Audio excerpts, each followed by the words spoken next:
be summarised in 3 words. Well, possibly those 3, but they weren't the ones I was thinking of right now. 3 words from our Bible reading today.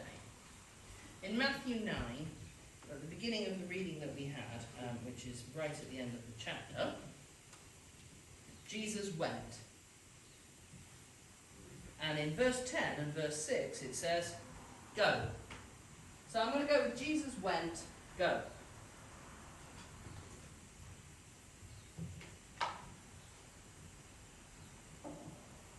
The ability to read helps.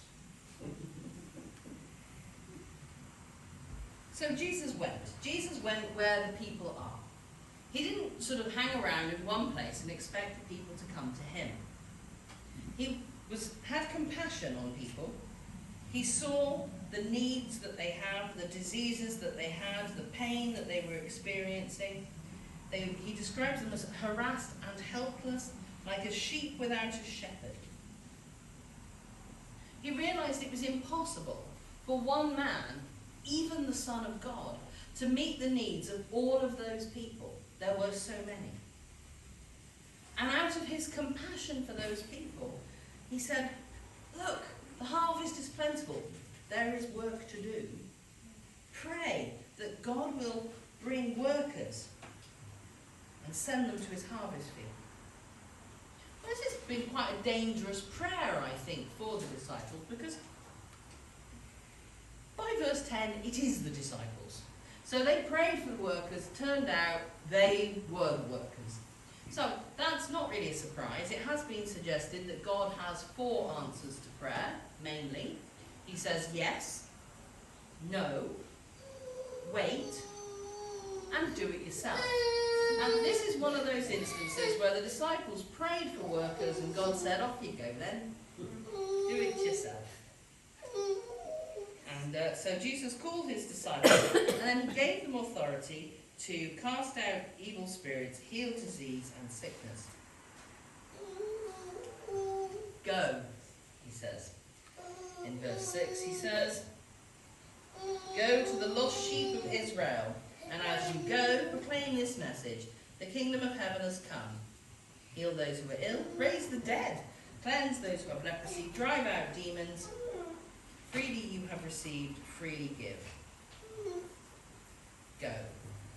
It is somewhat foolish to think that people out there who don't really go to church and have never really been to church are going to come in here and know what they're going to do, know the words to the songs, know the tunes of the songs, when to stand up, when to sit down, the right words to use. Whether or not you're allowed to heckle sermons depends on the preacher of the day, doesn't it, really? Hurrah! Hurrah, yes. People don't know what to do. I, foolishly, as an illustration in the sermon I gave a couple of weeks ago, suggested that expecting people to come into church is like expecting lovely Christian ladies to go into the betting shop and place a bet on a horse. So, putting my money, literally, where my mouth is, I went to a betting shop on Friday. I think I was expecting it to be like the 1970s betting shop, sort of smoky with dodgy old men, and be a really uncomfortable situation. And I decided, and bearing in mind I'm an extrovert. It's not really news, is it, really? I'm an extrovert, and I can do this. Even I was a little bit sort of trepidation as I went into William Hill, just around the corner there. And I decided before I go, and I thought, what I'm going to do, right, is I'm going to look at the horse race, the next one that's on. I'm going to pick a horse in the middle, right? Not like the one with the highest odds, not the one that's like 100 to 1, that's got like 3 legs. I'm going to pick one, and I'd like to pick one that has some sort of religious name. Celestial Wind. Celestial Fire. Celestial something, anyway. So I went in, and a nice, kind young man who worked there talked to me and explained the system. I understand maths, so I was good with odds. I got that. I didn't understand. You've ever heard the expression betting on something both ways? Yeah. I legitimately thought that meant in 2 different directions. No, it means in 2 different manners. When you bet on something both ways, you bet on something to win or to come in the top 3. These are different bets, different odds. Anyway, I spent £5 betting on Celestial Wind both ways at 11 to 1. Yeah, it won. Now, I didn't fix the odds, which is something I didn't even know you have to do. If you want to keep your 11 to 1, say, you have to say so. Otherwise, it's whatever the odds are by the time the race starts, and it had dropped to 7 to 1. So consequently, I won £26. I paid 5, so I actually won £21. Now, I'm not suggesting this is something we should all do. It was an experiment, and I explained to the people why I was there. I said that I was from the church, and I've given this illustration in the sermon about how, as I say things, how, inviting people to church is like expecting nice Christian ladies to go and place a bet on a horse, and so I thought I'd better go and try it. If that young man hadn't helped me out and explained what that meant, betting both ways, how to do it, I wouldn't have had a clue. But he was very kind, and he didn't treat me like I was a moron, which I thought was really gracious of him. And he didn't mind that I didn't know what I was doing. And he sort of led me through the process very kindly and celebrated with me when I won. There was another gentleman there who clearly goes there fairly frequently. He also was very pleasant and chatty and spoke to me. And actually, I probably felt more comfortable there than I do in some churches where you're not welcome. Not this one, obviously. So I'd rather ruin my own illustration in that respect, because actually, by making the place quite welcoming, it wasn't that bad. The idea, however, is that we go. We don't expect people to come to us and behave like we behave and believe what we believe and become part of us easily. I mean, most people are not going to come to church on a Sunday morning and sing hymns to Jesus and be comfortable.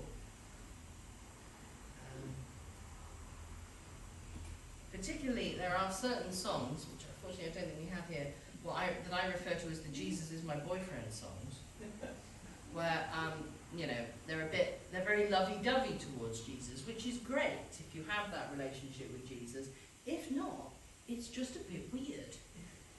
And my friend, who's a Christian, he said to me one day, he said, I love Jesus, he said, but I don't want to hold hands with him all the way through the service. And sometimes we've made our churches a little bit like that, a little bit feminine. Not that's a bad thing, being a woman, I'm okay with feminine. But anyway, that's just an aside. So 2 things, I suppose, come out of that illustration. One, we should make our churches welcoming. We should lead people through the process. If they do set foot in the church, be welcoming. Sit with them. Show them when to stand up and when to sit down, or tell them it doesn't matter. Don't judge them for not knowing what they're doing. But also, we should go to where the people are. I'm not necessarily advocating betting shops, by the way. I can see why, having won once, you sort of think, oh, this is quite good, this. I'll do this again. Yeah, no, I'm going to not do that. I don't want my husband to think I've got a gambling problem. So we should go to where the people are. Join the knitting club. Join the writers group.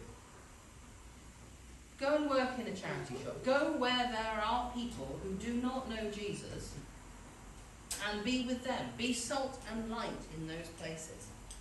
Go. Proclaim the good news of Jesus. Now, proclamation is in words and in actions, in love demonstrated, in kindness shown.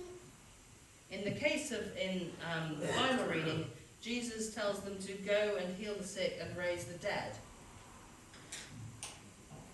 I haven't actually raised any dead people. I once, when I was in India on a mission trip, and I was young and foolish and full of faith, did offer in a village to pray for any dead people, for them to be raised from death. I have never in my life been so relieved to find that nobody had died recently and that there wasn't anybody to pray for. I'm not actually sure what I would have done. I think I would have prayed and see what. Yes.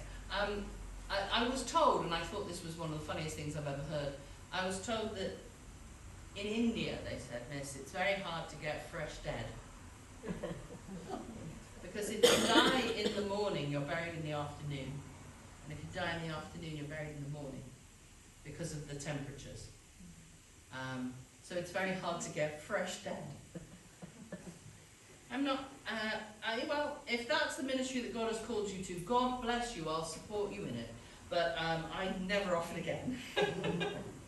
I have prayed for people who have been given a diagnosis of terminal illness. I worked in a hospice for a number of years. I must say, I didn't clear the place with people leaping into life again. But I do believe that there were people who I prayed for who got some more life than they would have had. That God granted them the grace of some time to sort out their affairs. However, the power is God's, not mine. The point is, I suppose, that when we go and talk about Jesus, we have to demonstrate it in practical ways. Feed the hungry, spend time with people. There is a thing of generosity here. Freely you have received, freely give. In your journey of faith, people have given you time. They have sat with you, I don't doubt. They have chosen to share their life and their faith, their dinner table, occasionally their wallet, as you're paying for the coffee or what have you. People have been generous with you, and we must be generous with others. In my work with the asylum seekers, do you know what? I always pay for the coffee. Why do I always pay for the coffee? It's because they're on £9 a week. I'm not going to expect them to buy me a coffee, am I? Sometimes it's costly, is my point. But we must be generous because Christ has been so generous to us. Everything that we have is because of him. Every penny in your bank account is because of the abilities that he has given you and the blessings that he has given you. The house that you live in, the car that you drive, the family that you have are gifts of God to you. God has been so generous to us. And then the gift of salvation, where Christ died so that we could have a relationship with God. We could have an eternity guaranteed to be spent with him. Beginning now. That is God's grace to us. And we must share that with others. Jesus went. We should go. And out of our relationship with God, we must be gracious and generous with others. You can't give what you haven't received. If you haven't got a relationship with God, you can't do all of these things. So whenever I do a mission trip, and I take a group of people with me, the first thing I do is try and make sure that everybody on my team actually has a relationship with God. Can I tell you how many young people have come to faith going on a mission trip? It's true. In the very beginning of this reading, Jesus offers compassion to people. He feels compassion for people, and at the end of it, he sends us out to show that compassion. We have the privilege, the joy, and the slightly intimidating task of being Jesus' mouth, hands, and feet. We are to go where he sends us, to do what he tells us to do, to pray for what he asks us to pray for, and to generally put our neck out there and see what happens. And I think that's it. I think maybe some people might come to church and join us. That is my hope. But I'm more interested in people having a relationship with God and being in the kingdom of God than I am in people having their bums on seats on a Sunday morning. Because there is more to church than what we have here. Church is us, you've already said, and it's us out there being church in our communities. So, Jesus went, we should go. Is it outreach or invite? I think it's outreach. Yes, we have things we can invite people to. That's not saying it's bad. I just didn't want to put outreach or in drag, which was the original title that I had, because that sounded a little camper than I anticipated. But we go out there to reach people, not to drag them in, if you see what I mean. Hence, outreach or invite. So that's my thought for the day. My thought for the day is that Jesus went, we should go. We should go to the places where the people are and be salt and light, be the hands and feet and mouth of Jesus. And it is a privilege, and it is a responsibility, but it is also an absolute joy.